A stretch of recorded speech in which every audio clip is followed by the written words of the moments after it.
Imagine a scenario where the vastness of the land meets the modesty of a rural life. Amidst the dust kicked up by the wind and the difficulties inherent in working in the fields, a boy took his first steps. Far from urban centers and the hustle and bustle of commerce, there was no indication that this boy, absorbing the routine of the farm, was destined to build an empire of unprecedented proportions. What he could not have foreseen while helping with the daily tasks was that his name would echo in every corner of the planet, linked to the largest retail chain the world has ever seen. But believe me, the journey that would take him from rural anonymity to the pinnacle of business success was paved with relentless challenges and unexpected twists and turns, capable of shaping the very essence of modern capitalism. Get ready to unravel the saga of Sam Walton, an unlikely visionary who dared to dream big in a context of limited resources. Today, you will be transported to the essence of his journey, from his humble roots to the consecration of his monumental creation, Walmart. But don't expect a conventional and predictable narrative. What we will reveal here transcends superficial accounts and traditional business analyses. We will delve into the nuances of his genius, the bold strategies, and the unique mindset that transformed a modest rural dream into a driving force of the global economy. What you are about to hear defies conventional logic and exposes layers of Sam Walton's story that have not yet been fully explored in the annals of business literature.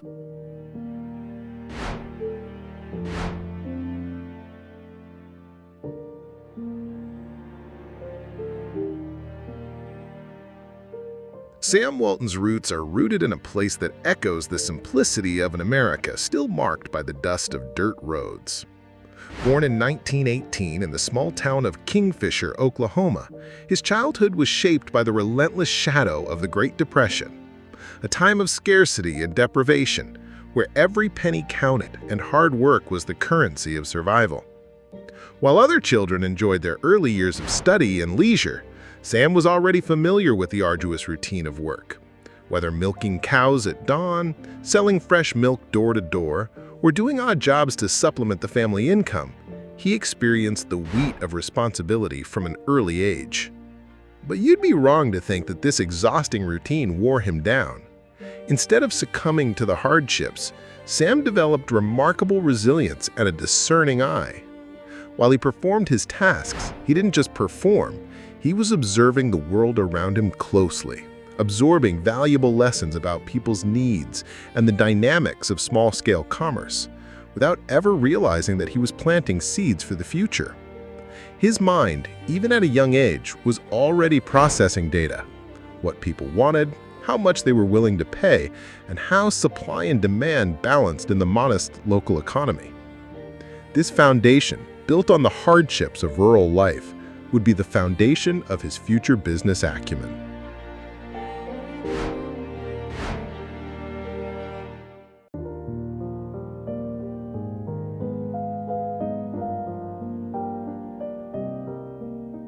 Sam Walton's journey took an unexpected turn when he joined the military, a period that certainly gave him discipline and a new perspective on the world.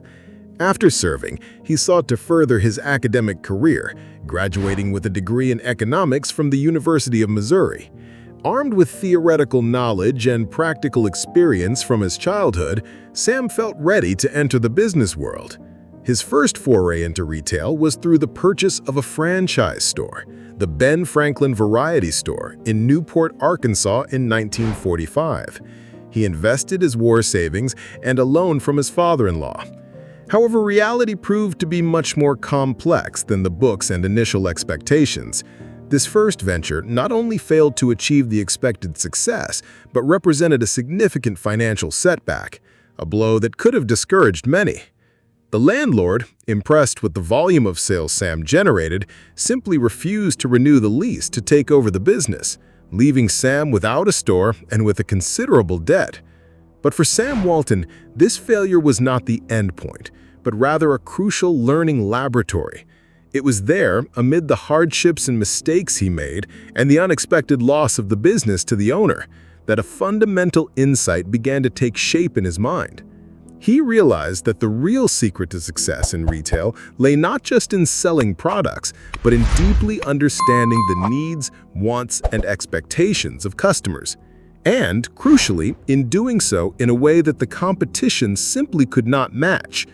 This inspiration, born of bitter experience, would be the cornerstone on which he would build his future empire. He learned that to control his own destiny, he had to own the property, not rely on others.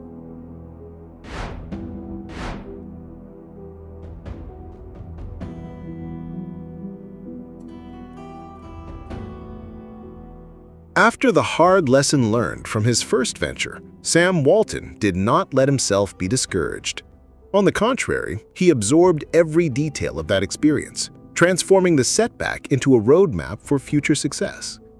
The year was 1950, and the small town of Bentonville, Arkansas would witness the birth of a new phase in Sam's journey. It was there that he acquired his first store of his own, Walton's Five and Dime, a modest establishment that would become the laboratory for his innovative ideas. Contrary to the prevailing logic of the market, which directed large retailers to urban centers and higher-income clientele, Sam Walton saw untapped potential in smaller communities and their residents, often overlooked by big brands. His strategy was bold and direct: offer products at incredibly low prices, supporting this policy with relentless logistics and efficient inventory management.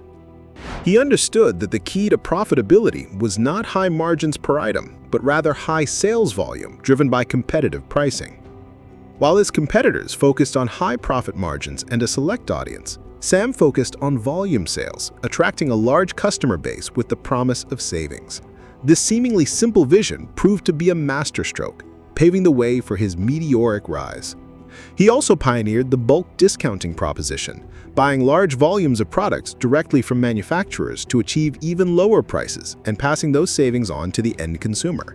The everyday low price philosophy was taking shape.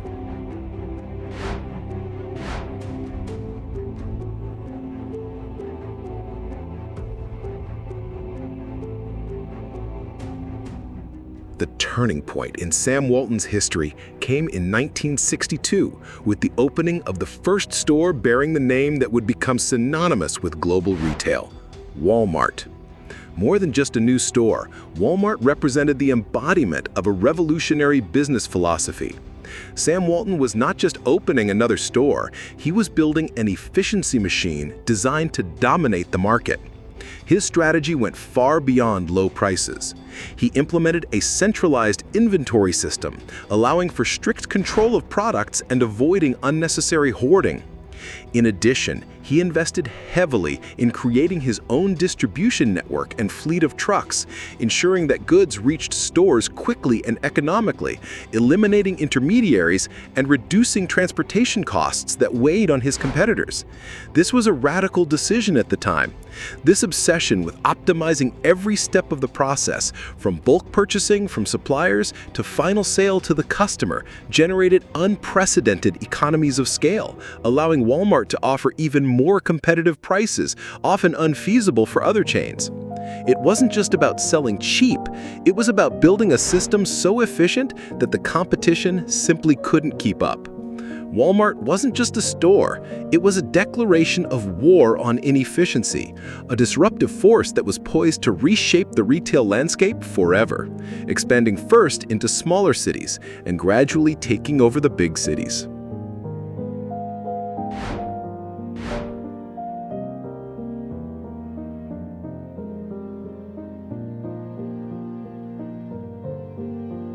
But Walmart's resounding success was not limited to low prices and efficient logistics. At the heart of this empire was a unique business philosophy, forged in its founder's simple mindset and unwavering belief in the value of his employees and customers. Sam Walton cultivated a culture of austerity at every level of the organization, from the administrative headquarters, which for years was modest and without luxuries, to the smallest store in a remote town. Unnecessary spending was seen as a cardinal sin, and simplicity was celebrated as a virtue. an example he set by driving an old pickup truck and flying economy class. But this simplicity did not mean stinginess with his employees. On the contrary, Walton believed in the importance of sharing success with those who built it, encouraging profit sharing and fostering a sense of belonging. He called his employees associates and implemented stock ownership programs, making everyone feel part of the company. One of the hallmarks of his leadership was his constant practice of visiting stores unannounced. During these forays, he didn't just inspect shelves. He chatted with employees, listened to their suggestions, and, crucially, interacted with customers.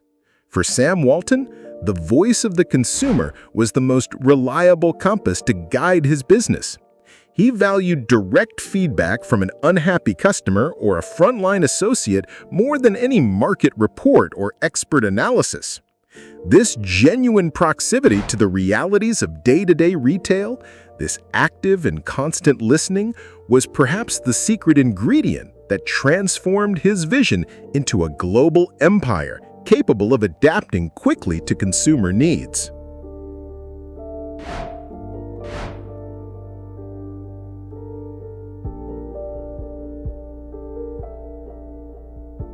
In 1992, the world lost Sam Walton, but the legacy he built remained more alive than ever.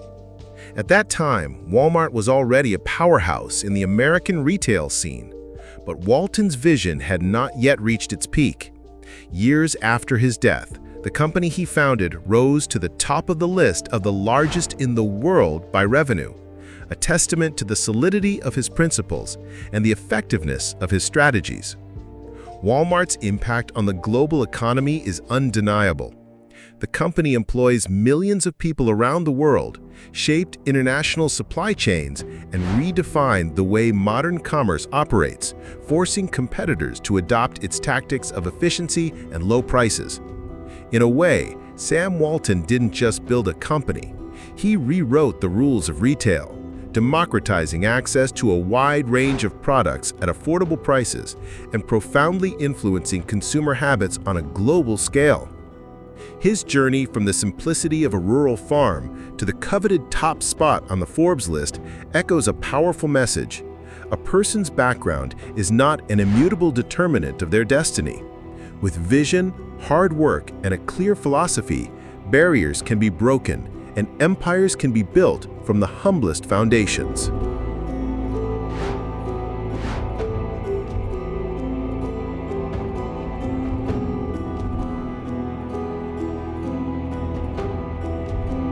And so, the extraordinary journey of Sam Walton. It is a story that invites us to reflect on the power of persistence, the importance of listening carefully to the market, and the ability to transform challenges into opportunities.